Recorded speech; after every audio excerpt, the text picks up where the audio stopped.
अस्सलामु अलैकुम वरहमतुल्लाहि वबरकातुहू। दोस्तों, मैं हूं फैद मलिक और आप देख रहे हैं हमारा यूट्यूब चैनल इस्लामी अखलाक। तो वीडियो को शुरू करने से पहले मैं आपसे ये गुजारिश करता हूं कि अगर आप हमारे चैनल पर पहली बार आए हैं तो हमारे चैनल को आप सब्सक्राइब कर लें और साथ में बेल के आइकन पर भी क्लिक कर दें ताकि हमारी हर नई आने वाली वीडियो सबसे पहले आपको मिलती रहे। चलिए अब वीडियो शुरू करते हैं। बिस्मिल्लाहिर्रहमानिर्रहीम। दोस्तों, किसी भी शादीशुदा जोड़े की ज़िंदगी में सबसे ज़्यादा खुशी का जो पहलू होता है वो जब होता है जब उन्हें खबर मिलती है, जब उन्हें बताया जाता है कि आप दोनों वालिदैन बनने वाले हैं।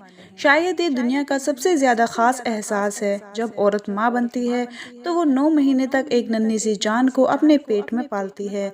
अपनी सांस से वो बच्चे को सांस देती है, अपनी खुराक से बच्चे को खुराक देती है और एक ऐसे जिस्म के लिए वो अपने आप को तब्दील करती है कि जिसे ना सिर्फ देखा बल्कि महसूस कर सकती है। और ये ज़िंदगी का एक ऐसा हसीन पल है जिसको दुनिया की हर औरत, चाहे वो दुनिया के किसी भी मुल्क से हो, किसी भी रंग, नस्ल या मज़हब से हो, वो ये एहसास ज़रूर महसूस करना चाहती है। लेकिन ऐसा नहीं है कि आज के इस दौर में प्रेगनेंसी का एक्सपीरियंस सिर्फ औरतें ही कर सकती हैं। अब तो मर्द भी प्रेग्नेंट होने लगे हैं। जी हाँ दोस्तों, आपने सही सुना है, आजकल तो मर्द भी बच्चों को पैदा कर रहे हैं और ये इंतहाई हैरत की बात है। आज की इस वीडियो में दुनिया की सबसे हैरान कर देने वाली प्रेगनेंसी केस के हवाले से बताया जाएगा। थॉमस बेटे। दोस्तों, एक जानिब तो हर इंसान की ये ख्वाहिश होती है कि वो एक बच्चे का बाप बने, और बाप बनने का सुकून क्या है, ये एक ऐसी खुशी है और ये एक ऐसा सुख है जिसका जब पता चलता है जब आप खुद औलाद वाले होते हैं और आप खुद बाप बनना चाहते हैं। थॉमस दुनिया का एक ऐसा पहला मर्द है जिसने एक बच्चे को जन्म दिया है। थॉमस जर्मनी का रहने वाला है और इस जोड़े ने अपने पहले बच्चे को 2007 में आईवीएफ टेक्नोलॉजी की मदद से पैदा किया और ये वो दुनिया का पहला एक ऐसा मर्द बन गया जिसने मर्द होकर बच्चे को पैदा किया हो। लेकिन यहाँ पर कहानी में ट्विस्ट आता है। असल बात यह है कि थॉमस पहले खुद एक औरत थी और 1974 में इसने अपने जीन्स का बदलवा लिया था। इसने अपने जीन्स का ऑपरेशन करवा लिया था। ऑपरेशन करवाने के बाद ये औरत बन गया, लेकिन बच्चे पैदा करने की सलाहियत इसके अंदर मौजूद थी।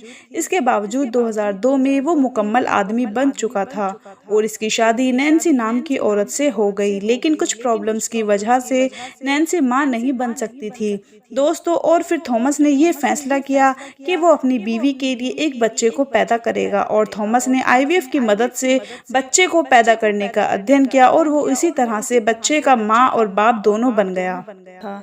तो है ना ये हैरान कर देने वाली खबर। दोस्तों, लॉरेन, अमेरिका में रहने वाली ये औरत जो बहुत ही ज़्यादा मोटी हो गई थी, 3 बच्चों को पैदा करने के बाद बहुत ज़्यादा वज़न बढ़ने की वजह से उसने अपने बच्चेदानी को बंद करवा दिया था ताकि वो और बच्चे ना पैदा कर सके।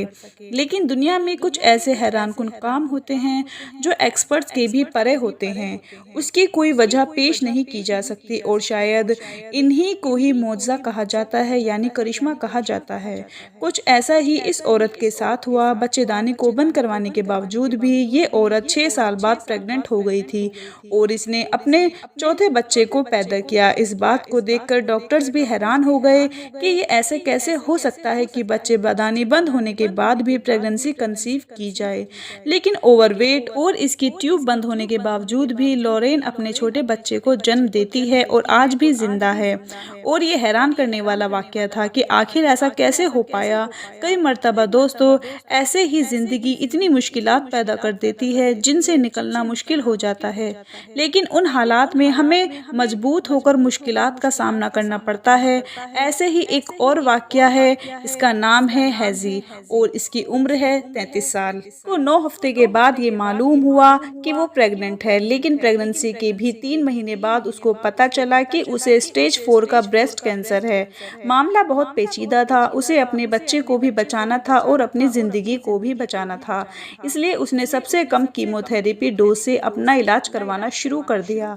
याद रहे कि वो थेरेपी प्रेग्नेंट औरतों के लिए सबसे ज़्यादा ख़तरनाक होती है। इससे ना सिर्फ बच्चे बल्कि माँ भी मर सकती है, बल्कि एक ही साथ दो जानें जा सकती हैं। लेकिन फिर भी इस औरत ने ये रिस्क लेने का फैसला किया और डॉक्टर से कहा कि आप कीमोथेरेपी शुरू कीजिए, लेकिन इसकी मिकदार थोड़ी कम रखिएगा। डॉक्टर्स ने कहा कि कम मिकदार से काम नहीं चलेगा। ब्रेस्ट कैंसर को ट्रीट करने के लिए हमें हाई डोज देनी पड़ती है, जैसे कि आपको जो स्टेज चल रहा है इसमें ज़्यादा डोज की ज़रूरत है। दोस्तों, मजबूरन डॉक्टर से डिस्कशन करने के बाद फैसला ये हुआ कि कीमोथेरेपी की हाई डोज ही दी जाएगी। और फिर हुआ ये कि प्रेगनेंसी के 5वें महीने में ही हैज़ी को अपने बच्चे को पैदा करना पड़ा। बच्चा तो जिंदा ही हुआ, लेकिन कुछ दिन बाद वो मर गया। दोस्तों, ये इंतहाई अफसोसनाक खबर थी। दोस्तों, एक खबर ये है नादिया सुलेमान की। नादिया को ऑक्टा मॉम भी कहा जाता है, लेकिन ऐसा कहने की वजह इंतहाई हैरानकुन है। ये बात है जनवरी 2009 की, जब नादिया ने बच्चे को पैदा करने के लिए अस्पताल का रुख किया। और नादिया बच्चे को पैदा करने वाली थी, लेकिन हैरानकुन तौर पर इस प्रेगनेंसी ने अस्पताल के तमाम डॉक्टर्स को हिलाकर रख दिया था। या यूं कहिए कि उस वक्त अस्पताल का तमाम ऑपरेशन ही बंद होकर रह गया था।